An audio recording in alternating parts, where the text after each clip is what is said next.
మొదలైన ప్రముఖులు అనుసరించుతూ ఉన్నారట. హనుమంతుని వంటి మంత్రులతో కలిసి రామచంద్రుని చెంతకు వానరేంద్రుడు సుగ్రీవుడు రాముని దగ్గరికి వెళ్ళినాడు.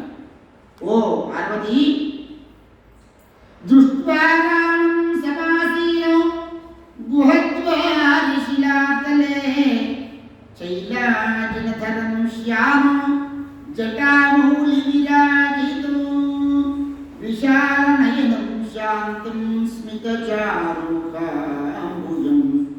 సీతా విరహ సంతప్తం పశ్యంతం మృగపక్షిణః. మహాదేవుడు చెప్తున్నాడు, ఓ పార్వతి, మృగచర్మమును ధరించి జటాముడములచే సుశోభితుడైన వారిని, విశాలమైనటువంటి నేత్రములు, చిరునవ్వుతో మనోహరమైన ముఖారవిందం కలవారిని, శాంతమూర్తి, శ్యామరు శరీరుని, సీతాదేవి యొక్క విరహ వేదనతో బాధపడుచూ ఉన్నటువంటి వారిని, మృగములను పక్షులను చూచుచూ గుహద్వారం ముందు ఒక శిలాఖండం మీద ఆశయుడైనటువంటి భగవానుడు రామచంద్రుడిని సుగ్రీవుడు లక్ష్మణుడు చూసినారు. ఒక శిల మీద కూర్చొని దీనవదనంతో కూర్చొని ఉన్నాడు. ఎలా ఉన్నాడు? విశాలమైన నేత్రములు కలిగి, నీలలోహితమైనటువంటి శ్యామ శరీరం, శాంతమూర్తి. ఆ మృగాలను పక్షులు చూస్తూ విరహ వేదనతో కూర్చొని ఉన్నాడు ఆ రామచంద్రుడు. ఆ భగవాన్ రామచంద్రమూర్తిని సుగ్రీవుడు లక్ష్మణుడు చూసినారు. వారు దూరం నుండియే చూచి వెంటనే రథం నుండి దిగి అత్యంత భక్తిభావంతో ఆ స్వామి చరణములకు నమస్కరించినారు. ధర్మజ్ఞుడవు శ్రీరామచంద్రుడు సుగ్రీవుని చూడగానే ఒకసారి ఆలింగనం చేసుకుని, ఆయన సుగ్రీవా కుశలమా, కూర్చో అని దగ్గర కూర్చోబెట్టుకుని అతనికి యథోచిత సత్కారం చేసినాట రామచంద్రుడు. సుగ్రీవుడు భక్తివశముతే వినయాన్వితమైన బుద్ధి గలవాడై రఘుశ్రేష్ఠుడు ఈ విధంగా అంటూ ఉన్నాడు, దేవా రామచంద్ర ప్రభు, విశాల వానర సైన్యమును తమ తమ దళములతో వచ్చుట చూడుము. కుల పర్వతములపై జననముందినటువంటి వారు, మేరువందర సమాన దేహుడు, మేరువందర పర్వతం వంటి దేహము గలవారు, నానా ద్వీప శైలములందు నివసించినటువంటి వారు, అంటే కేవలం ఇక్కడ కిష్కింధలో ఉన్నటువంటి వారే కాకుండా ఎక్కడెక్కడో ద్వీపంలో ఎందుకు ఉన్నటువంటి వారందరినీ కూడా, మహావీరులందరూ కూడా తీసుకొని వచ్చినామయ్యా. వారంతా పర్వతాకారులు, కామరూపులు, అంటే ఏ విధంగా అయినా మారగలరు, వారు ఏ రూపాయన పొందగలరు, లెక్కకు అందని వారు అయినా వానరులను వచ్చుతూ ఉన్నారు. వీరందరూ దైవాంశ సంభూతులు, అందరూ కూడా యుద్ధపోతులు, యుద్ధంలో బాగా ఆరితేరినటువంటి వారు. ప్రభు, కొందరు గజబలం గలవారు, మరికొందరు 10 ఏనుగుల బలం వారు, మరి అందులో కొంతమంది 1000 ఏనుగుల బలము, 10,000 ఏనుగుల బలం గలవారు కూడా ఉన్నారు. కొందరు ఉండగా మరి ఇంకొంతమంది అంతులేని బలం ఉన్నటువంటి వారు ఉన్నారు ఈ వానరులలో. కొందరు అంజనాద్రి వలె నల్లని వారు, కొందరు బంగారం వారు, మరికొందరు రక్తవదనులు, మరికొందరు పెద్ద విడువేల తోకలు గలవారు ఉన్నారు. స్వచ్ఛమైన నిర్మలమైన స్ఫటికం వంటి వారు మరికొందరు ఉన్నారు. రాక్షసుల వంటి వారు కూడా ఉన్నారు వానరులలో. వీరందరూ గర్జించుచు యుద్ధకాంక్షులై అటు ఇటు పరిగెడుతూ వచ్చుచూ ఉన్నారు. ఎప్పుడు యుద్ధం చేద్దాం, ఎప్పుడు యుద్ధం మీద ఆసక్తి లేనటువంటి వారనమాట వారందరూ కూడా. యుద్ధానికి అంటే చాలు పరిగెత్తేటువంటి వారు.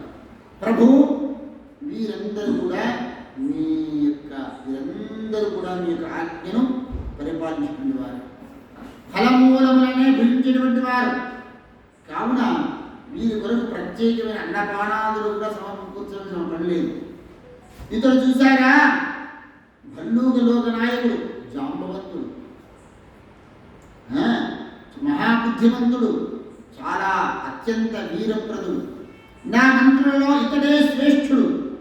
1,000,000 భల్లూకములకు అధిపతి, 1,000,000 భల్లూకములకు అధిపతి. ఇదిగో ఇతడే హనుమ మిక్కిలి కీర్తివంతుడు, సాటి లేని బలపరాక్రములు గలవాడు. ఇతడు వాయుపుత్రుడు, అతి తేజస్సాడు, నాకు మంత్రి, బుద్ధిమంతులలో శ్రేష్ఠుడు. ఇక్కడ వీడున్నాడు చూసారా, ఇక వీడు నలుడు, నీలుడు, గవయుడు, గవాక్షుడు, గంధమాదరుడు, శరభుడు, ద్విగుదుడు, మైంద్రుడు, గజుడు, కనసుడు, బలీముఖుడు, గజముఖుడు, సుషేనుడు, తారుడు, మరియు హనుమ తండ్రి పేరు బలీయుడు, మహాసత్తుడు, కేసరి. వీరందరూ నీ సైన్యాధ్యక్షుడు. రామ, ప్రాధాన్యం అనుసరించి వీరందరినీ వరుసగా చెప్పింది. వీరందరూ మహాత్ములు, మహావీరులు, ఇంద్రునితో పోటీ పడగల పరాక్రమ కలవారు. వీరు ఒక్కొక్కరు ఒక్కొక్క కోటి వానరుల దళములకు అధిపతులు. దళములకు 15 మంది 20 మంది ఉన్నారు. వారి కింద వల్ల 1,000 మంది ఒక్కొక్కరు. వీరందరూ మీ యొక్క ఆజ్ఞను పరిపాలించరు. అందరూ కూడా దైవాంశ సంభూతులే. అంటే దీని అర్థం తీసుకుంటే 33 కోట్ల మంది దేవతలు వాడవాడే వచ్చినారు అని అర్థం మనం చూసుకుంటే. ఇతడు వాలిపుత్రుడు, అధికమైనటువంటి తేజస్సు గలవాడు, అంగద నామముతో ప్రసిద్ధి చెందినవాడు, పరాక్రమణ వాలితో సమానమైనటువంటి వాడు, వీరుడు, రాక్షస బలములకు యముని వంటి వాడు. ఇంకనూ చాలా మంది నీకోసమే ప్రాణములను కణంగా పెట్టుకునేవారు ఉన్నారు. పర్వత విక్రమంతో పోరాడి యోధులు వీరు, శత్రువును వధించడంలో సమర్థులు. రఘుశ్రేష్ఠ, రామచంద్ర ప్రభో ఆజ్ఞాపించింది. వీరందరూ కూడా నీ యొక్క వశవర్తులై ఉండు అని చెప్పగానే రాముడు సుగ్రీవుడిని ఒక్కసారి గట్టిగా కౌలించుకొని ఆనందాశ్రము నిండిన కన్నులు గలవాడై ఈ విధంగా అన్నాడు. సుగ్రీవా, కార్యభారం సర్వము నీ వెలిగిన వాడే, నీ కొత్తగా చెప్పాల్సిన పని లేదు. నీకు ఏ విధంగా తోచినా అటులా జానకిని వెలుగుటకు వీరిని వినియోగించు. రాముడి మాట విని సంతుష్ట మనస్కుడై వానర శ్రేష్ఠుడు సుగ్రీవుడు అన్ని దిశలకు కూడా బలవంతుడు వానరులను పంపి నాట. దక్షిణ దిశకు మాత్రం అత్యంత ప్రయత్నముతో అంగదుడు, జాంబవంతుడు, ఆంజనేయుడు, నలుడు, సుషేరుడు, శరభుడు, మైంద్రుడు, ద్విగుధుడు అను మహాబలవంతులు పంపించినారు. వారిని సుగ్రీవుడు ఒక హెచ్చరిక కూడా చేసినాడు. దక్షిణ దిశకు అంటే లంక. మన మిగతా వాళ్ళంతా కూడా మిగతా దిశల కింద పంపించినాడు. మరి రాముడు లంకలో రాముడు తీసుకెళ్ళినాడు ఉన్న తర్వాత ఇంకా మిగతా చుట్టకు ఎందుకు పంపించాడు అంటే ఇంకా సందేహం. అంటే రాముడు ఇంతవరకు కూడా తన నోటి నుండి రావణుడు తీసుకెళ్ళాడని తన నుంచి అనేది వాలి అన్నాడు, సుగ్రీవుడు అన్నాడు, లక్ష్మణుడు కూడా అన్నాడు. కానీ రాముడు మాత్రం తన నోటి నుంచి అనలేదు కదని కూడా ఏమో సందేహం.